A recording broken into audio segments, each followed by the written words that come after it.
योगी सरकार ने शराब माफियाओं पर कसा शिकंजा, 600 चिन्हित, 3400 पर एफआईआर, अब तक 534 गिरफ्तार। उत्तर प्रदेश की योगी सरकार शराब माफियाओं पर कहर बनकर टूट रही है। योगी सरकार ने लोगों की जान से खेलने वाले करीब 600 शराब माफियाओं को चिन्हित किया है। वहीं अब तक 3400 मुकदमे दर्ज कर 534 से ज्यादा शराब माफियाओं को गिरफ्तार किया जा चुका है। वहीं 11 माफियाओं की प्रॉपर्टी जब्त भी की गई है। सरकार से मिले आंकड़े के मुताबिक अब तक 101 शराब माफियाओं की 13 करोड़ से ज्यादा कीमत की संपत्ति जब्त की गई है।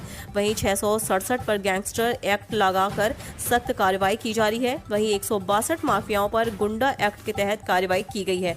196 के हिस्ट्री शीटर फिर से ओपन की गई है। इनमें 2 के हथियारों के लाइसेंस रद्द कर दिए गए हैं। उधर 154 शराब माफियाओं को अब तक जेल भेजा जा चुका है। ललितपुर में 44 साल बाद बनेगा फायर स्टेशन, 1977 में मिली थी निर्माण की मंजूरी। उत्तर प्रदेश के ललितपुर जिले में स्वीकृति मिलने के 44 साल बाद अब स्थायी फायर स्टेशन बन सकेगा। इसके लिए शासन ने बजट भी पास कर दिया है। इसके अलावा स्थानीय सांसद और राज्य मंत्री ने निर्माण के लिए भूमि पूजन भी कर दी है।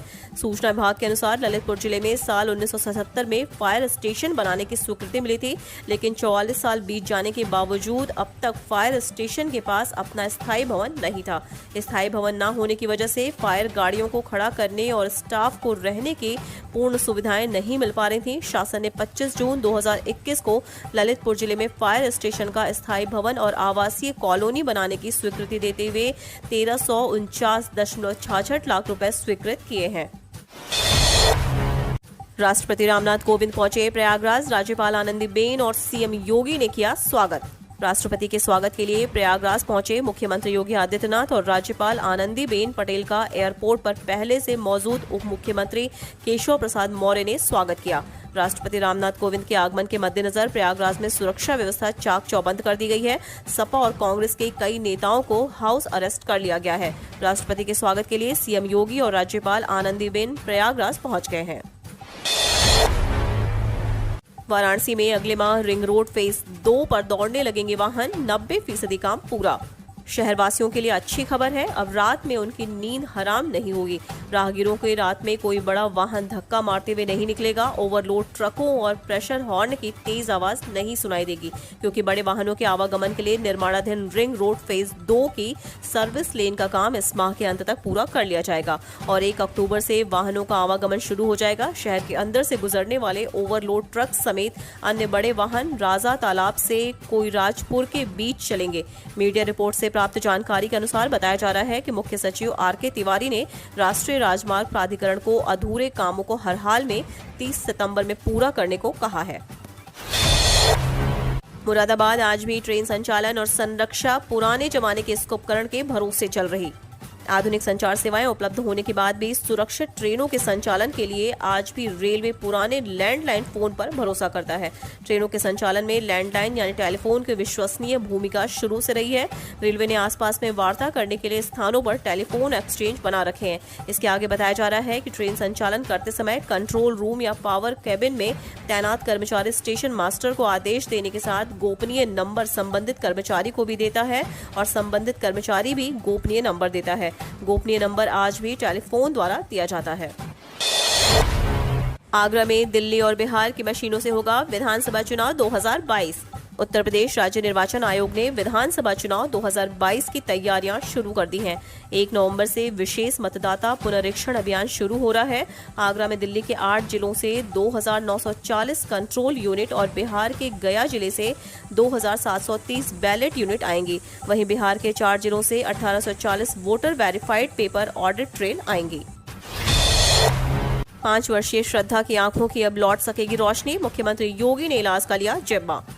आंख में रोशनी की समस्या से लाचार 5 साल की मासूम बिटिया श्रद्धा के सिर पर मुख्यमंत्री योगी आदित्यनाथ ने स्नेह का हाथ रखा। इसमें मुफलिसी में जी रहे मासूम की दादी बाबा की आंखें उम्मीद से भर गईं। झूसी की छतनाग में 2 बेटों के साथ रहकर प्लम्बर का काम करने वाले रमाशंकर गिरी ने इलाज के लिए पोती को चेन्नई तक भेजा। हालांकि आर्थिक तंगी आड़े आ गई। अब मुख्यमंत्री ने इलाज का जिम्मा लिया है। इससे श्रद्धा फिर से दुनिया देख सकेगी। यूपी में 8वीं पास को मिलेगी प्रतिमाह 18,500 की नौकरी। जानिए क्या होगी पात्रता, कैसे होगा आवेदन।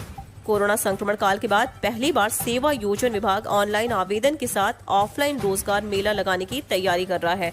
5 कंपनियों की ओर से लगने वाले मेले में कक्षा 8 पास को कपड़ा बनाने वाली कंपनी में 18,500 की नौकरी मिलेगी। 18 से 28 वर्ष की आयु के बेरोजगार सेवा योजन विभाग की वेबसाइट पर आवेदन कर सकते हैं। लालबाग के क्षेत्रीय सेवा योजन कार्यालय के सहायक निदेशक अरुण कुमार भारती ने बताया कि पहली बार ऑफलाइन मेला कोरोना संक्रमण की गाइडलाइन के साथ लगाया जाएगा।